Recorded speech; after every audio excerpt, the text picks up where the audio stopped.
The night in the desert was never silent.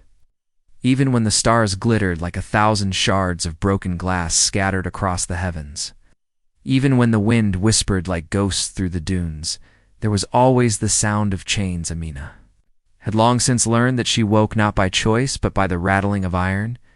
It was always iron that told her when to rise, when to move, when to breathe. The rusted rings around her ankles clinked as she stirred on the rough mat that was her bed. Her back ached from the hard earth beneath, her stomach twisted in knots of hunger, and her lips cracked with thirst.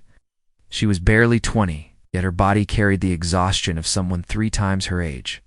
Before the call of the birds, before the first blush of dawn touched the desert sky, the overseer's voice shattered the brief mercy of sleep. "Up," barked Jonas, the guard. His voice carried a cruel joy, as though every morning he lived only for the chance to remind them of their bondage. "The master will not wait. Rise, dogs." The shuffling of bodies filled the air, other slaves, other shadows, their chains, dragging like the sound of sorrow. Amina kept her eyes low. She dared not speak. To speak was to invite notice. To invite notice was to invite pain. She rose slowly, her bones creaking like an old door. Her legs trembled as she stood, the raw skin of her ankles torn where iron kissed flesh. Around her, the others moved with the same practiced silence, each one caught in the ritual of survival. The mansion of Emir Karim loomed above them, a palace of sandstone walls and towering arches, golden domes catching the faint light of morning.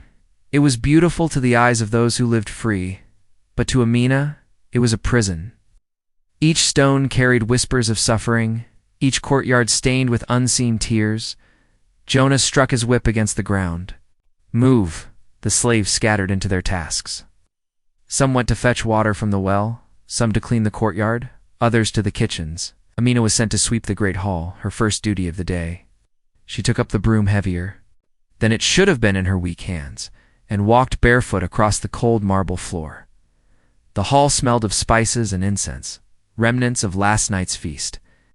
Golden lamps still flickered, their flames dying. Rich carpets stretched.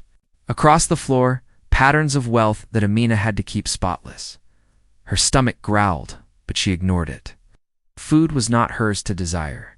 She thought of the stale crust of bread she might be given by nightfall if she pleased her master.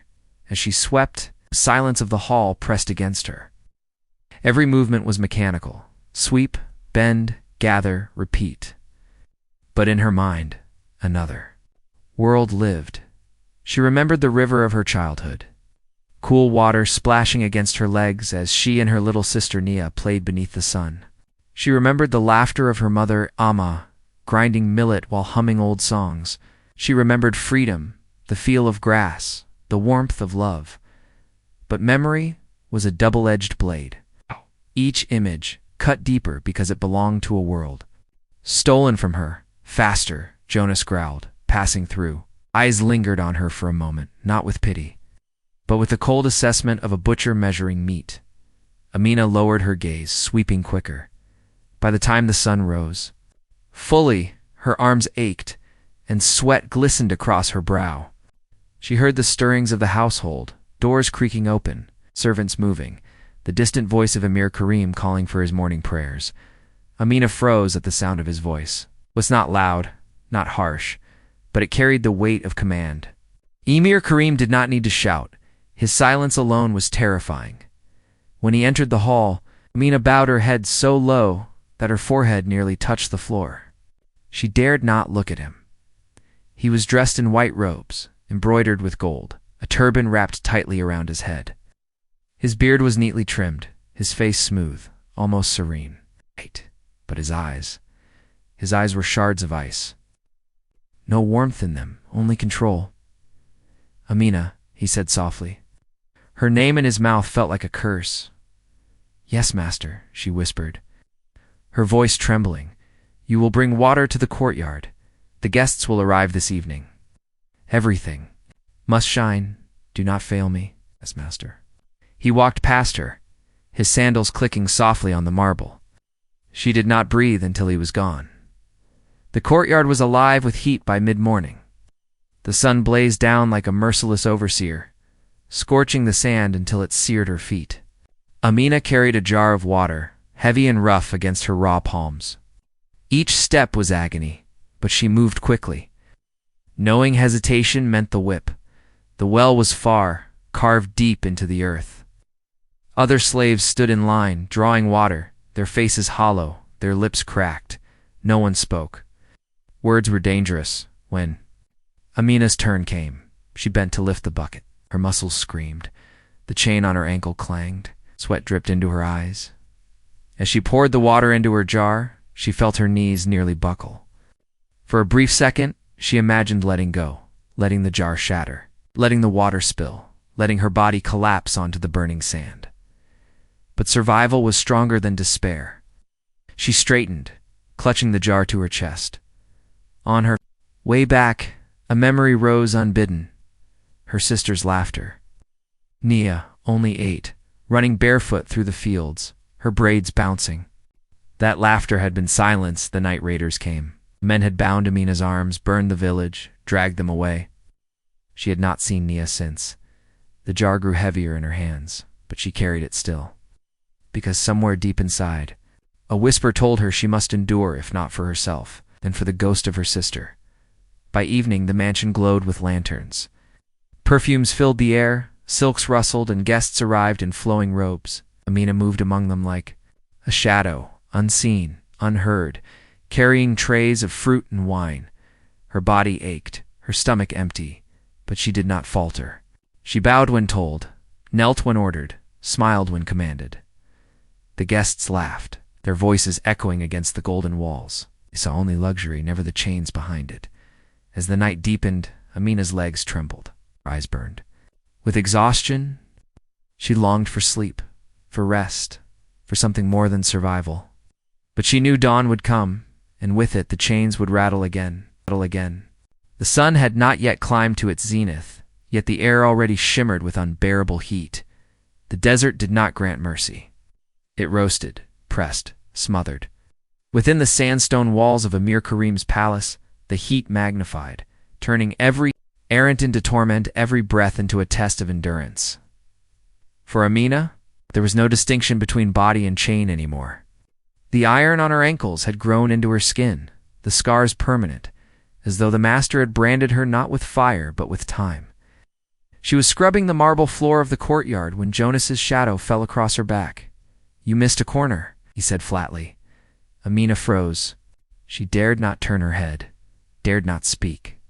Her hand moved quickly, scrubbing the spot with trembling urgency, though she could see no stain there. Her heartbeat thundered in her ears. Jonas crouched beside her, his breath sour with dates and wine. "Do you know what the master thinks when he sees dirt, girl?" Amina shook her head silently. "He thinks of filth. He thinks of laziness. He thinks you aren't grateful for the roof over your head. And when he thinks those things," Jonas's smile cut like a blade, "you will pay." He straightened, his boots clicking against the marble as he left. The message was clear. Amir Karim was watching by midday, her tasks multiplied. She carried baskets of dates heavier than her frail arms could bear. She hauled buckets of water up the long stairs to the upper balcony, each trip scraping her knees bloody against the stone. Sweat soaked her dress, turning the thin fabric transparent, clinging to her ribs. The courtyard shimmered with heat. Other slaves worked alongside her, but they were specters, hollowed faces moving in silence. They dared not meet her eyes. In this place, to acknowledge another's suffering was to invite your own. When the call for prayer echoed across the palace, Amina knelt with the others. Amir Karim's voice floated like silk from the balcony above, reciting verses, praising mercy, praising justice. The hypocrisy burned her ears. The master's faith was for display. His mercy existed only in words. As Karim ended his prayer, his gaze drifted down into the courtyard. His eyes found her. They lingered, and then the mistake happened. Amina's hand slipped as she tried to lift another jar of water. The clay jar wobbled, slid, and struck the ground with a sharp crack. The water spilled, darkening the dust. The sound echoed too loudly in the tense silence of the courtyard. The slaves froze. Jonas whipped his head around, his expression alight. With cruel anticipation, Amir Karim descended the stairs slowly, deliberately. Each step was soft, but the weight of his presence crushed Amina more than any blow could. She dropped to her knees, her forehead touching the wet ground. "Forgive me, master," she whispered, her voice breaking. The Emir stood over her. His white robes glowed under the sunlight, pristine against the filth-stained earth. His face was calm, unreadable. Only his eyes betrayed him, dark, merciless. "You dare waste what is precious?" His voice was not loud, but it carried. "Do you not know that water is life in this desert?" Mina pressed her face harder into the dirt, her tears mingling with the spilled water. "Please," but Karim's hand lifted, and Jonas was already at her side. The whip uncoiled from his belt like a serpent awakening. The first lash cracked across her back with the sound of tearing cloth. Pain exploded through her body, white-hot, stealing her breath. She did not scream, not yet. She bit her lip until blood filled her mouth. The second lash tore through the thin dress, skin splitting beneath. Her body convulsed against the ground. The other slaves watched with hollow eyes, forced to witness. Some flinched with each strike, others turned away, but none could intervene. By the fifth strike, Amina's cries escaped her throat, raw and broken. The whip licked her back like fire, branding her flesh with agony. "Count," Amir Karim said softly. She gasped, choking on her own sobs. "Oh, 1, the whip fell again. 2, and again. 3. Each number wrenched itself from. Her lungs dragged out by pain. Her voice faltered, broke, but she forced the words, because silence meant more lashes. By 10, her body was shaking uncontrollably, blood soaking through the cloth at her back. The master finally lifted his hand. Jonas stepped back, breathing heavily, as though he had labored. Though it was Amina's body that bore the marks. The emir crouched low, his eyes inches from hers. His voice was calm, almost tender. "This is not punishment, girl. This is teaching. You are alive because I will it. You serve because I command it. If you forget that..." He let the sentence linger, unfinished, more frightening than words could carry. He rose and walked away, his robes untouched by the suffering he left behind. The slaves dispersed back to their tasks. Jonas spat near her head before leaving, muttering, "Lucky he stopped at 10. Amina lay motionless on the ground, back burned with every breath, every heartbeat. She wanted to sink into the earth, to vanish, to never rise again. But survival demanded more. She dragged herself upright, clutching the broken jar to her chest. The shards bit into her skin, but she gathered them still, because if the emir returned and saw the pieces, he would know she was lazy. He would know she had not learned as she worked. Blood trickled down her spine, soaking into the waistband of her dress. Her vision blurred, but her mind clung desperately to a memory, her sister's laughter. She imagined Nia sitting by the fire, braiding her hair, humming the lullabies their mother once sang. She imagined freedom, grasped beneath her feet, water, cool and endless. She imagined a life that no longer existed. The memory did not heal her wounds, but it gave her reason to breathe one more breath, to take one more step, to endure one more day. That night, when the mansion settled into drunken laughter and feasting, Amina was sent to serve wine. Her wounds throbbed with each movement, her dress sticking to her back with dried blood. She moved carefully, her body screaming, but her face was a mask of obedience. The guests saw only a silent girl with lowered eyes. They did not see the broken skin beneath her clothes. They did not smell the iron of her blood hidden beneath perfume and spice. When the emir's gaze flickered across her, she bowed so low, her knees ached. She did not meet his eyes. She did not dare. The night stretched endlessly, laughter filling the air, music echoing. Ow. While Amina's world shrank to pain and silence, when at last she was dismissed, she crawled to her mat. She lay on her stomach, unable to rest her torn. Back against the ground, the other slaves whispered softly around her, but their words were muffled by exhaustion. Amina stared into the darkness. The whip marks burned, Her heart ached, and yet somewhere deep within the wreckage of her soul, a quiet thought stirred. If I endure tomorrow, perhaps I will endure the day after, and if I endure long enough, something must change, even if it is only death. She closed her eyes. Chains rattled softly in the night. The palace kitchen smelled of roasted lamb and saffron rice, their fragrance curling like fingers through the corridors. For the guests of Amir Karim, abundance was eternal. Trays of figs, honey-drenched pastries, steaming meats, and golden bread lined the tables like offerings to a god. But for the slaves, hunger was not an absence. It was a punishment. Amina's stomach gnawed itself in the silence of dawn. She had not eaten since the night before last, when she was allowed nothing but a stale crust of bread. Even now, the ache twisted inside her, sharper than the whip marks across her back. Hunger, she realized, was crueler than pain. Pain eventually dulled, but hunger whispered constantly, like a demon inside her belly. Her work for the day began in the kitchens, fetching water, cleaning the soot-blackened pots, polishing copper trays until her fingers blistered. The smell of food was overwhelming, each breath a torment. Sweat rolled down her temples as she carried platters into the great hall, where Karim's men laughed with mouths full of meat. Jonas stood at the doorway, arms crossed, his eyes sharp. He did not need to speak the warning, if she even looked. Too long at the food, the whip would follow, so Amina kept her gaze lowered. She moved among the guests, pouring wine, gathering scraps, her belly screaming louder with every passing minute. At noon, when the feast ended, Karim's men tossed bones and half-eaten bread onto the floor. The dogs scrambled eagerly, gnawing and snapping. Amina stared at one bone, meat still clinging to its edge. Her throat ached with longing, and in that weakness, she made a mistake. Her hand trembled toward the bone, almost without her consent. Just a fragment, just a morsel, something to quiet the roaring inside her.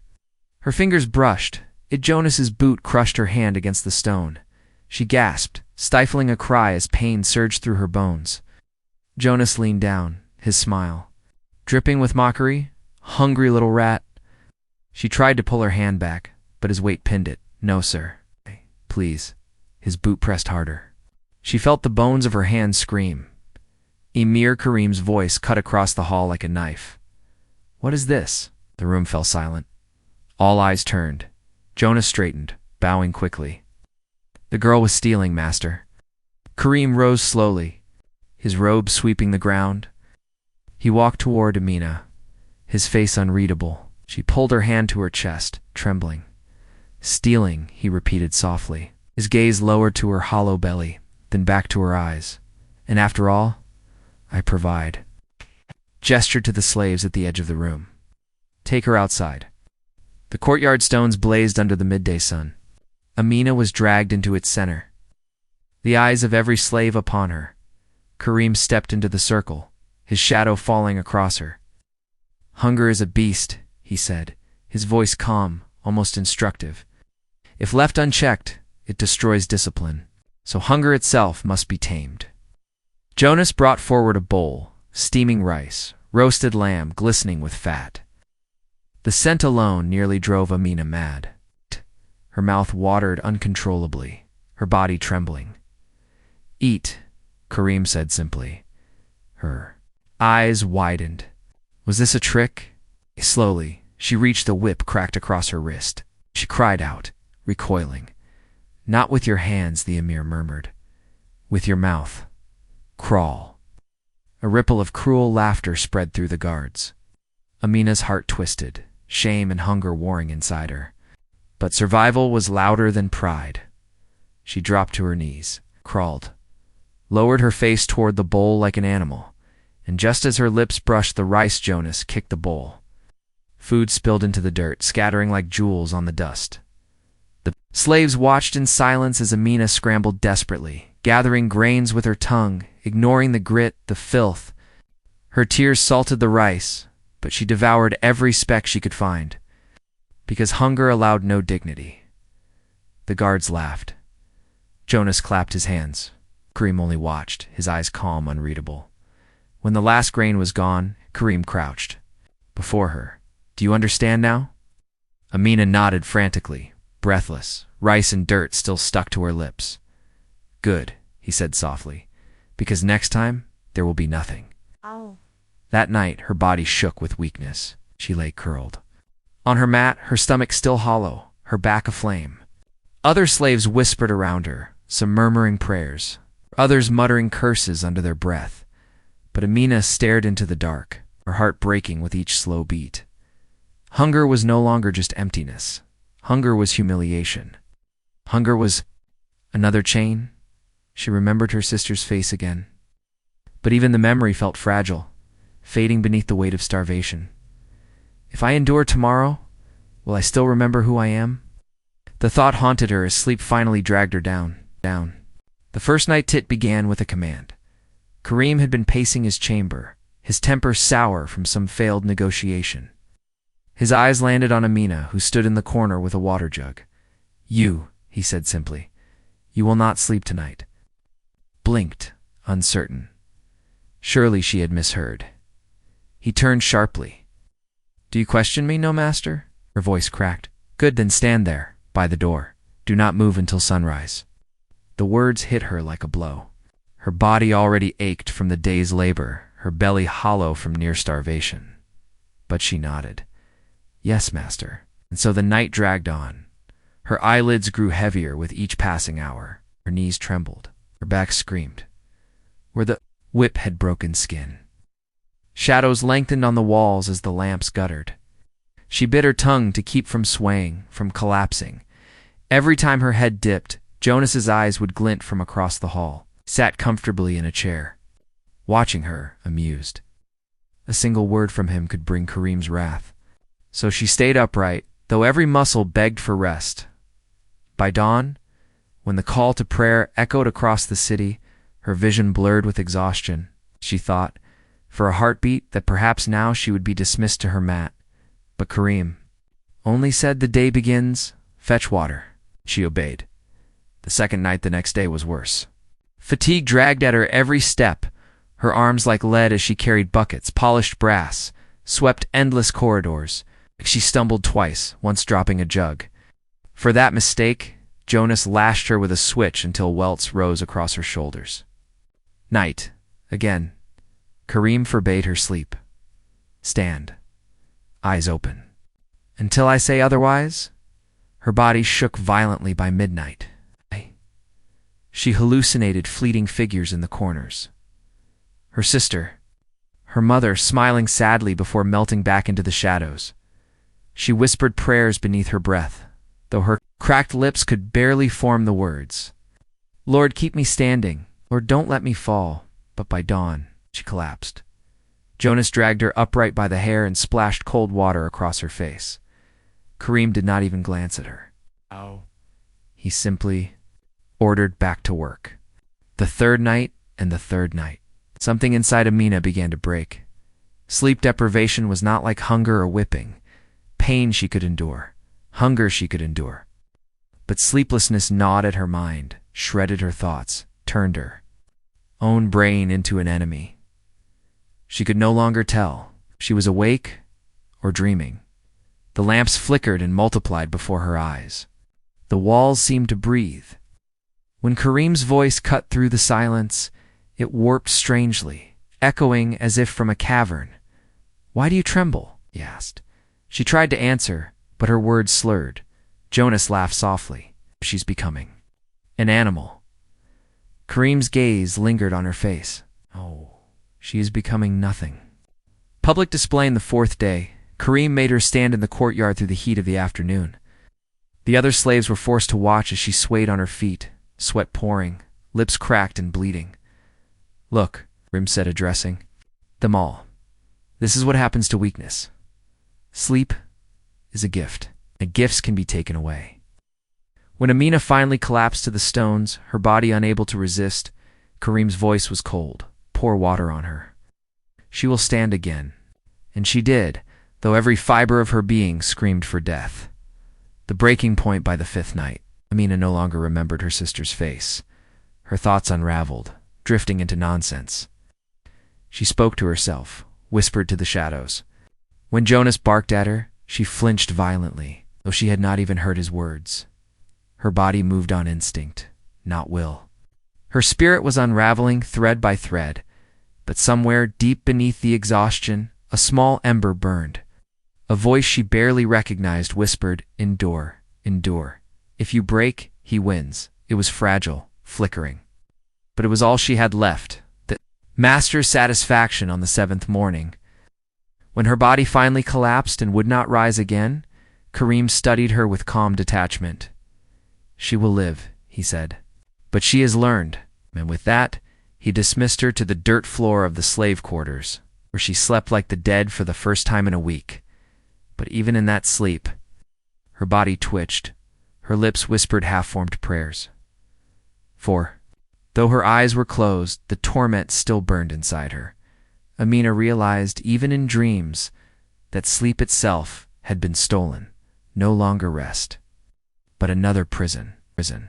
Shackled beneath the stars, Jonas dragged her out into the courtyard. Her thin linen dress clung to her skin, offering no warmth. The air bit like knives as he forced her down onto the stones. "Here," Karim said, his voice measured, calm. Like a teacher explaining a lesson, the night will teach her obedience. Iron shackles bit into her wrists as Jonas locked her arms to the stone pillar at the courtyard's center. Her ankles were bound to, leaving her seated upright against the freezing column. The other slaves watched from the shadows of the barracks, their eyes wide with silent pity. But none dared move. Amina's breath came in quick, sharp clouds. Already her body shook violently, her skin tightening, teeth clattering uncontrollably. Karim leaned close, his voice like ice itself. "The body breaks in many ways: heat, hunger, whip, cold. Tonight, she learns cold." And then he left her there. The hours of cold, the night stretched endlessly. Amina tried to curl into herself, but the chains forced her upright. Her back pressed against the freezing stone, burning with cold until it felt aflame. Her fingers numbed first, then her toes. She could no longer feel them, though the pain in her bones told her they still existed. The wind whistled through the courtyard arches, carrying sand and frost alike. It cut into her ears, her face, her arms, her lips cracked. Her nose bled. She thought of warmth. She thought of her mother's hut, far across the sea. The smell of fresh bread cooked over fire, the rough wool blanket her sister had wrapped around. Her shoulders as a child, her father's voice, low and steady, telling stories as the embers glowed. Each memory was aflame, but each one faded too quickly. By midnight, the stars above blurred. She shook violently, teeth chattering so hard she thought they might shatter, the watching eyes from the barracks. The other slaves whispered, "She'd die out there," one murmured. "She's strong," another replied, "stronger than most." "Strength means nothing against him," a third said. "Karim will break her as he's broken us." Yet none could look away. For Amina was not just enduring punishment, she was enduring for all of them. Every lash she had taken, every night without sleep, every moment in the cold. It was as though Karim meant to remind them, this is your fate. This is your cage. This is your silence, the breaking point near. Dawn, Amina's mind began to fracture. Her body was no longer hers. She could not feel her hands, her feet. Her chest rose and fell in shallow, ragged breaths, but her mind wandered. She saw visions of fire, her mother stoking the hearth, the warmth of her sister's arms, the laughter of children she once played with in sunlit fields. Then the images warped. Fire became flame against her skin. Her sister's face melted into Jonas's smirk. Father's voice became Karim's command. She whimpered aloud, her lips blue, her voice little more than a cracked whisper. "No, no, don't take it." But the cold kept taking. Karim's return when dawn broke. Karim returned to the courtyard. Amina was still chained there, her head slumped, icicles clinging to the ends of her hair. Her skin had taken on a pale gray, her lips almost black. She trembled uncontrollably, yet somehow impossibly, she still breathed. Karim studied her silently. Then, a cruel smile curved his lips. Remarkable, he said. The body wishes to live even when the soul begs to die. Jonas unlocked the chains, letting her crumple to the ground. She lay there, unable to move, her body refusing to obey. Do not give her warmth, Karim commanded. Debt. Let her earn it through labor. And so, half dead, she was dragged back into the barracks. The aftermath all day, Amina's body fought to recover. She worked with numb fingers, stumbling often, her breath ragged. Jonas struck her whenever she faltered, each blow reminding her. She was still alive, still bound, but deep inside. Beneath the exhaustion and pain, something stirred. She had faced the cold. She had survived. The memory of fire still burned in her heart, not just of her family, but of a future she barely dared imagine. Perhaps she would die tomorrow. Perhaps the whip, or the hunger, or the cold would claim her. But tonight, at least, she had endured. And somewhere in that endurance, a small ember glowed. Not hope. Not yet, but defiance. The sun was merciless that morning, casting long shadows across the courtyard. The air shimmered with heat, but a different kind of fire was gathering, not from the desert, but from the cruel will of Karim. Today was not about labor. Today was about breaking a soul in front of others. Summoned before the crowd, Jonas dragged Amina into the courtyard, her wrists bound, her face still gray from the cold torment of the night before. Her body shook with weakness, but her eyes remained half open, dulled but alive. The other slaves were already there. Men, women, even children, lined up in silence. Their gazes lowered, their bodies stiff, as if preparing for an execution. Karim stood on the steps above them, robes flowing, hands folded behind his back. His expression was calm, but his voice carried like a blade. "Behold," he said, "this is what disobedience births. This is what happens when silence is not absolute." He gestured, and Jonas shoved Amina forward, making her fall to her knees. "In the dirt, stand," Karim ordered. Amina tried, her legs trembling. Twice she nearly collapsed, but each time Jonas yanked her upright, forcing her body to obey against its will. The mockery of labor. Karim clapped his hands. "She will carry the basin."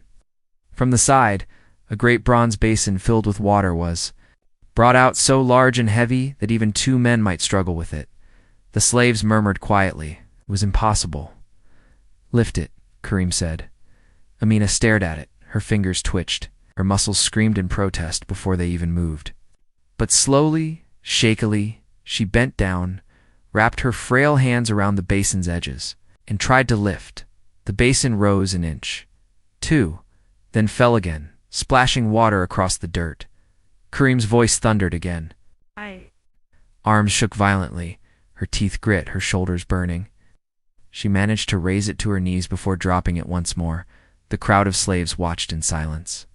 Their eyes spoke what their mouths could not. Pity, fear, shame. One young girl turned her face away, tears falling. The master's wrath. Karim descended the steps slowly, each footstep echoing in the heavy silence. He stopped in front of Amina. Looking down at her crumpled body, his shadow covered her face. "You are weak," he said softly. "You shame this household. You shame me." Then, without warning, his hand lashed out, striking her across the face. The crack echoed across the courtyard. Blood welled from her lip. She did not cry out. "Lift it again." She did. Her body quaked, her breath ragged, her vision blurring. She raised the basin to her chest this time, a miracle of pain and desperation, and then she held it. For a moment, against all odds, she stood with it trembling in her arms. The slaves gasped quietly, their eyes wide, but Karim's face darkened. "Drop it," he said coldly. She obeyed. The basin crashed to the ground, spilling water in every direction. "Humiliation before all, on your knees," Karim commanded. Amina sank to the dirt. "Crawl," he said. She looked up, stunned. "Crawl," he repeated, his voice sharp. "Then what a disobedient servant becomes." "Okay?" And so she crawled on hands and knees across the hot stones of the courtyard. Her skin tore against the ground, her knees bleeding, palms scraped raw. The slaves turned their eyes away, unable to watch, but Karim forced them. Look at her. Look and remember. This is your silence. This is your cage. The silence. That spoke at last. He ordered her to stop. She knelt there, trembling, broken. Blood streaked her arms. Dust clung to her wounds. Her face was smeared with sweat and dirt, but her eyes still glimmered. Not with rebellion, with silence. A silence that cut deeper than any cry. Karim leaned close, whispering, so that only she could hear. One day that silence will break. And when it does, I will crush it. Amina said nothing. But in that silence, in the depth of her endurance, every slave watching knew something had shifted, not in her master's power, in hers.